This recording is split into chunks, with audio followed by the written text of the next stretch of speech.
Pernah tak anda lihat seseorang naik pangkat cepat, jadi terkenal atau dipuji ramai walaupun bukan dia yang buat semua kerja? Inilah realitinya. Dalam dunia yang penuh persaingan, siapa yang bijak menggunakan usaha orang lain, dialah yang akan menang. Hukum ketujuh, biarkan orang lain yang bekerja untuk anda tetapi pastikan anda yang mendapat pujiannya. Hukum ini menasihati agar anda bijak memanfaatkan kepakaran, kerja keras atau pengetahuan orang lain untuk keuntungan sendiri sambil memastikan anda yang mendapat pengiktirafan utama. Dalam dunia yang kompetitif, mereka yang bijak menggunakan sumber luar akan menjimatkan masa, tenaga dan tetap kekal di hadapan.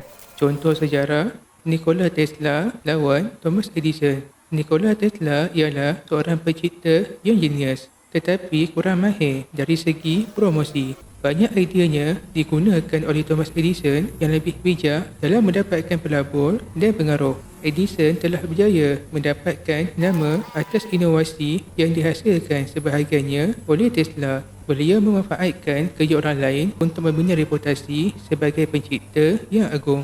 Poin utama, gunakan usaha orang lain untuk naik lebih cepat. Anda tidak perlu mencipta segalanya dari awal. Belajar memanfaatkan hasil kerja orang lain untuk mencapai kemajuan yang lebih pantas dan menjimatkan tenaga. Kedua, jangan terlalu bergantung pada diri sendiri. Orang yang cuba buat semuanya sendiri sering kehabisan masa dan tenaga. Sebaliknya, libatkan orang lain dalam usaha mencapai matlamat anda.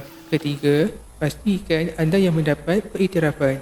Anda perlu mengawal naratif agar orang lain melihat anda sebagai sumber utama kejayaan.